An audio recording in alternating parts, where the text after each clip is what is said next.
Hello everyone. 1 नवंबर जब भारत में नए राज्यों का हुआ गठन, भारत का ऐसा इतिहास जिसने उसके भूगोल को पूरी तरीके से बदल दिया।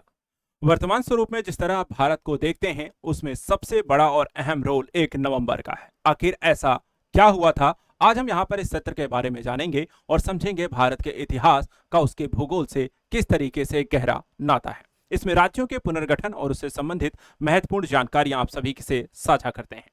सबसे पहले देखिए, 1 नवंबर जो है इसे भारत के राज्यों के स्थापना दिवस के रूप में जाना जाता है और इसलिए आज की जो तिथि है वो बहुत ही महत्वपूर्ण हो जाती है। और आज के घटनाक्रम में हम आपको बताएंगे कि आखिर कैसे भारत में देखा जाए तो 1 नवंबर जो है उसका ऐतिहासिक महत्व क्या है, राज्य पुनर्गठन अधिनियम क्या है, साथ ही यहाँ पर प्रमुख राज्य और उनके गठन के वर्ष क्या रहे हैं, राज्यों में संवैधानिक जो स्थिति है वो राज्यों के गठन को लेकर के क्या है, केंद्र शासित प्रदेशों का निर्माण कैसे हुआ है और साथ ही परीक्षा संबंधित कुछ इंपॉर्टेंट पहलुओं को। सबसे पहले 1 नवंबर का ऐतिहासिक महत्व यह है कि यह भाषाई आधार पर राज्यों के पुनर्गठन का दिन बनता है। स्टेट रीऑर्गेनाइजेशन एक्ट 1956 में पारित किया जाता है, जिसमें भारत में नए राज्यों के गठन की दिशा तय होती है। इसी एक्ट का देखा जाए के कारण भारत में आंध्र प्रदेश, तमिलनाडु, केरल, कर्नाटक, मध्य प्रदेश, पंजाब, हरियाणा जैसे राज्यों का गठन होता है और भारत के वर्तमान भूगोल की स्थिति तय होती है। कैसे और कब होता है, किस राज्य का गठन हुआ था, उसके बारे में आप सभी को बताते हैं। देखिए, यहाँ पर केंद्र शासित इसमें प्रदेश भी हैं, जैसे लक्षद्वीप, पुडुचेरी, दिल्ली और अंडमान निकोबार भी आते हैं। प्रमुख राज्य और उनके गठन वर्ष और उनसे संबंधित प्रमुख घटनाएं क्या रही। सबसे पहले मध्य प्रदेश, जिसका गठन 1956 में हुआ। इसे भारत का हृदय प्रदेश भी कहा जाता है, जिसे 4 प्रांतों को मिलाकर के बनाया गया। दूसरा इसमें हरियाणा है, जिसे 1966 में पंजाब से अलग करके भाषाई आधार पर गठन किया गया था। तीसरा जो है छत्तीसगढ़, जिसे सन 2000 में मध्य प्रदेश से प्रशासन के आधार पर अलग किया गया था, प्रशासनिक सुधार को ध्यान में रख करके। कर्नाटक का गठन 1956 में हुआ, जिसे पूर्व मैसूर राज्य और कन्नड़ भाषी क्षेत्रों को मिला करके कर्नाटक को बनाया गया। केरल की बात करें तो 1956 में से त्रावणकोर, कोचीन और मालाबार के क्षेत्रों को विलय करके एक नए राज्य का स्वरूप दिया जाता है। आंध्र प्रदेश की बात करें तो 1956 में तेलुगु भाषी क्षेत्र के आधार पर भारत का पहला राज्य बनता है और एक नए राज्य के गठन के तौर पर इसको भाषाई आधार पर स्वीकृति मिलती है। पंजाब की बात करें तो हरियाणा से अलग 1966 में पंजाब हरियाणा एक दूसरे से आपको 2 राज्यों के तौर पर स्थापित हो जाते हैं। कृषि और संस्कृति का एक केंद्र बन जाता है पंजाब। तमिलनाडु जो है 1956 और 1968, 56 में देखा जाए तो मद्रास प्रेसिडेंसी के तौर पर इसका गठन होता है और बाद में इसका नाम यहां पर बदल करके तमिलनाडु किया जाता है। केंद्र शासित प्रदेशों की भी बात करते हैं, जिसमें लक्षद्वीप आता है।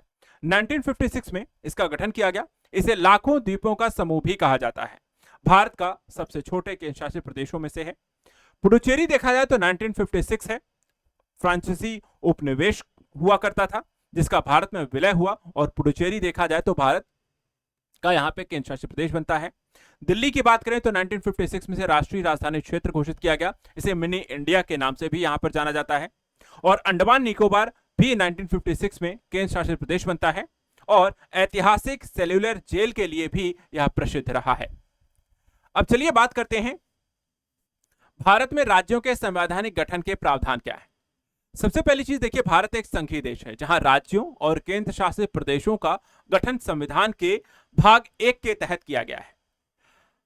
संविधान के अनुच्छेद 2, 3 और 4 को अगर पढ़ें, जहां अनुच्छेद 2 कहता है कि नए राज्यों को शामिल करने की शक्ति यहां पर दी गई है। अनुच्छेद 3 में देखें तो राज्यों के निर्माण, उसके विलय, सीमाओं और उसके नाम में परिवर्तन की कहानी कही गई है, उसके बारे में यहां पर विवरण दिया गया है। वहीं अनुच्छेद 4 कहा गया है कि अनुच्छेद 2 और 3 के तहत बने कानून, संविधान संशोधन यहां पर नहीं माने जाएंगे। जाते जाते आप सभी के लिए यहां पर कुछ महत्वपूर्ण इंपॉर्टेंट घटनाक्रम। सबसे पहले स्टेट रीऑर्गेनाइजेशन एक्ट 1956 भाषाई आधार पर राज्यों के गठन का आधार बनता है। पंजाब और हरियाणा एक दूसरे से अलग होकर 1966 में 2 राज्य बनते हैं।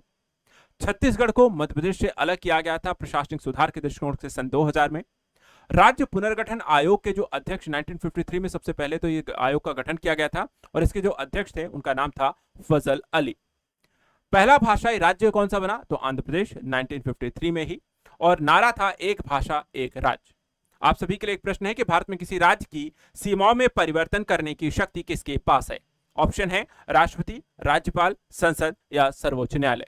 इसको कमेंट में यहाँ पर आप जरूर बताएं इसका आंसर क्या होगा। ऐसे ही इंपॉर्टेंट करंट न्यूज के लिए आप हमेशा हमारे साथ लगातार जुड़े रहें, चैनल को सब्सक्राइब करके रखें। Thank you so much and good luck.